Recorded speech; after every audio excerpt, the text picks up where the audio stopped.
Ok, sim, senhor. O que eu posso falar da minha vida pública, né? Primeiro que eu jamais esperava ser vereador um dia. Né? Entrei no Exército com 17 anos, fiquei 15 anos lá dentro. Depois entrei para a política meio sem querer. Fiquei 28 anos dentro da Câmara e a gente sabe o que acontece. Né? Era o tempo todo uma mudança de ministérios, de bancos oficiais, de estatais, para acomodações políticas, o chefe do executivo tem voto lá dentro. Isso chamava-se governabilidade. Tá? E eu sempre me indignei dessa forma de fazer política e resolvi, em 2014, um vídeo, tem uma passagem minha pela academia em Resende, em 2014, onde falei que seria candidato, que poderia morrer, etc. Está no YouTube esse vídeo aí, então uma coincidência. Andei pelo Brasil, estava indo muito bem, levei a facada, graças a Deus sobrevivi, nos elegemos, né? E o mais difícil, montar o ministério. Não é porque não tinha Paulo Guedes, tinha Paulo Guedes. E ele queria ser ministro, conversando com ele, obviamente, e assim como vários partidos ficavam em cima de você. Olha, se eu não der esse ministério para mim, Caixa Econômica, etc., não tem governabilidade. Tivemos a coragem de montar o ministério, alguns com participação político-partidária, como a da Tereza Cristina, que foi escolhida pela Confederação Nacional da Agricultura, né? E formamos o ministério, então, com muita pressão por parte de algumas pessoas que tinham se acostumado a viver às custas do erário.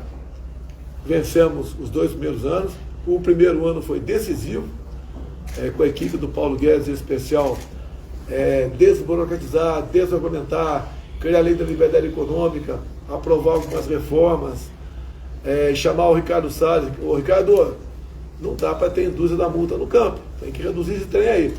Reduziu a 90% as multas, depois como é que faz com o MST, Tereza Cristina, vamos titular terras, tá?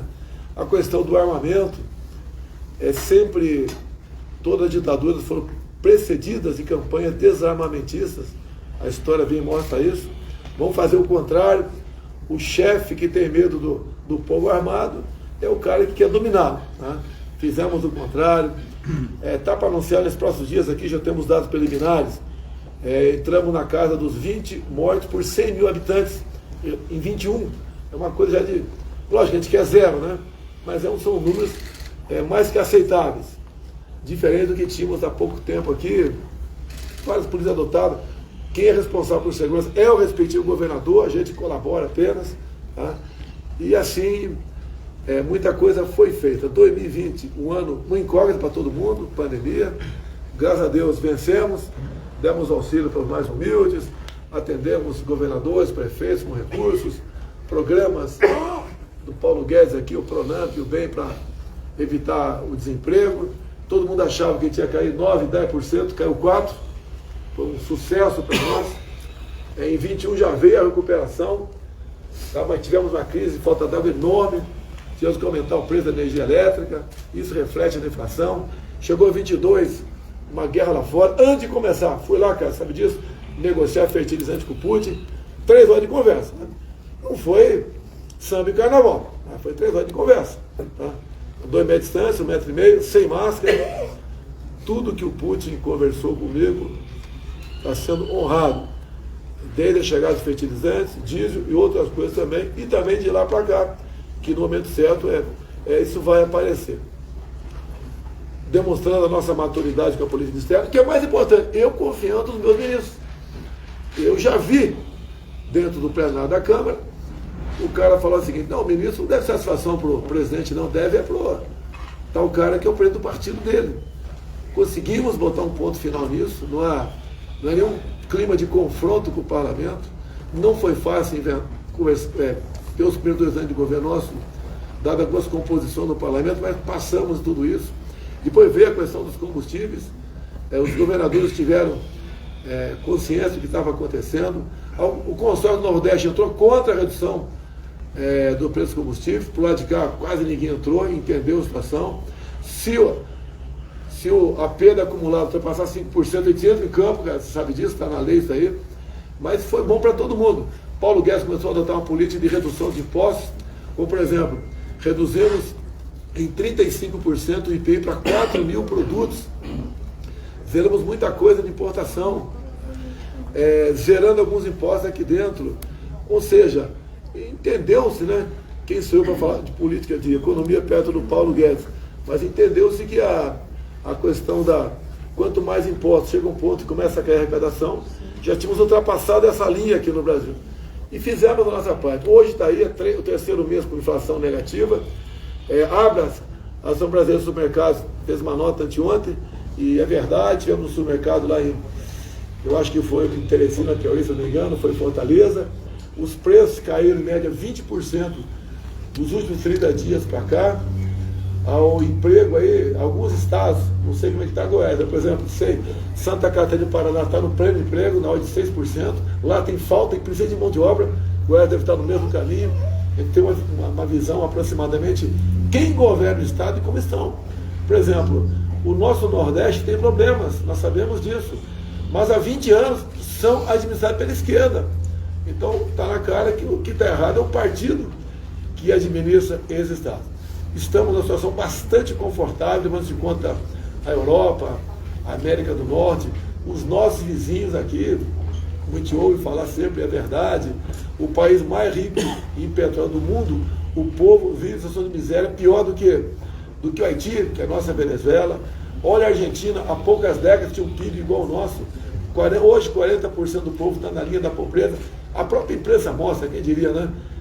O pessoal reconhece a lixões. E o que eu falei há 2 anos, nas primárias, né? Quando o Macri aqui visitou o Lula na cadeia, eu falei, se esse pessoal ganhar, vão entrar na linha da Venezuela. Já tem gente fugindo da Argentina, da Venezuela nem se fala, e nós não queremos isso para o Brasil. Se alguém tiver que sair daqui um dia, que seja aquelas pessoas que querem nos colocar na linha da Venezuela, e não nós, é uma grande maioria. E o que acontece aqui, com a presença dos senhores aqui? Pessoas aqui do mundo artístico, né? O pessoal sertanejo, que eu tenho, desde criança eu me identifico com vocês, o programa da Beira da Tuia, é que se o Brasil for mal, todo mundo vai sofrer, não interessa em quem você votou, todo mundo vai sofrer. E nós temos então a oportunidade de fazer comparações do que acontece nesse país, porque todos se conhecem. Tenho falado muito, né, quando na ONU oferecia asilo aí para pais e freiras nicaragüenses, depois de mim subiu lá o prefeito da Colômbia e pediu a discriminação da cocaína, a que ponto nós chegamos. E essas pessoas todas se conhecem, essa cúpula, tanto é que eu forcei a barra ontem no debate, né? Vamos falar do seu amigo Ortega, e o cara fugiu. E nós sabemos do relacionamento das pessoas que se ajudam, e ele vem falando o tempo todo, vamos controlar a mídia, vamos valorizar o MST, ideologia de gênero, vamos voltar a emprestar para outros países do mundo todo. Ele diz, né, quando eu assumir, vai vir muita gente que está desaparecido sem Evo Morales, né? Aquela turma toda, né? É desaparecida realmente. E nós temos que entender para onde irá o Brasil se essa turma voltar à cena do crime, como o próprio vice dele diz o tempo todo. E a gente não entende como é que pode pessoas tão antagônicas há pouco tempo no passado passarem a ser homogêneas. É pelo poder ou é outra coisa incógnita que está em jogo? Então a vinda de vocês aqui, como disse o Fafaria agora há pouco, tá, em se acreditando em pesquisa, né? Tá em parte o negócio, e a chegada de vocês, não há a menor dúvida disso aqui, em poucos dias, o que vai ser feito já está sendo divulgado. A garotada que não conheceu o período 2003, 2015, não conheceu nada, tá? Mas por influência boa por parte de vocês, vai começar a entender o que aconteceu e ver o que eles têm a perder. Eles têm a perder algo mais importante que pode existir na vida da pessoa, que chama-se liberdade. Eu sempre falo do Caiado aqui, nos vídeos de 89. Eu conheci o Caiado quase sendo linchado no Rio de Janeiro, em cima de um carro, né, candidato a presidente da República. Sempre fui fã dele, fomos bons colegas na Câmara dos Deputados. E nós sabemos que o adversário não nosso, mas do Brasil, é quem quer nos levar na linha da nossa Venezuela. Então, a presença de vocês é importantíssima, é vital, é decisiva, e eu agradeço, admiro e os cumprimento por essa iniciativa. Não por mim, quem sou eu, meu Deus do céu, tá? Quem sou eu, tá? Mas pelo nosso Brasil, a terra prometida, um pedaço do paraíso. Não queremos nossos filhos saindo daqui, não queremos a miséria que hoje existe em países outrora expoentes no mundo da economia. Até o Paulo Guedes conhece muito bem a questão do Chile, porque ele esteve lá, bem lá atrás, montando a economia do Chile. E eu acho até que ele poderia falar alguma coisa que ele não esperava, que o Chile, tão sólido na economia, pudesse, de repente, por omissão do seu povo, embarcar no trenzinho da nossa Venezuela. Então, todos vocês, do mundo artístico, a Sula, também temos um carinho muito especial com os caminhoneiros. O Tarcísio fez muita coisa para ajudar os caminhoneiros. O problema que está faltando resolver ainda é a questão do preço do diesel. Mas nós zeramos o imposto federal do diesel, chegaram 2 navios diesel da Rússia. Vai demorar, daqui uns 5, 6 anos. Devemos refinar aqui petróleo suficiente para a nossa autossuficiência, que só não existe. Porque lá atrás o Lula começou a fazer 3 refinarias, não concluiu nenhuma, enterrou 90 bilhões de reais e ainda entregou 2 refinarias da Bolívia, né, para Evo Morales. E também comprou sucata, né, de Passadina lá fora. Ou seja, era um país realmente que não tinha como dar certo, mesmo com todo esse paraíso que nós vivemos aqui. Então, o presente de vocês é importantíssimo. Me coloco no lugar de vocês para tomar essa decisão, sei do que passa pela cabeça de vocês, e pode ter certeza de uma coisa: Deus vai abençoar cada um de vocês por esse momento nosso. Muito obrigado a vocês. Amém.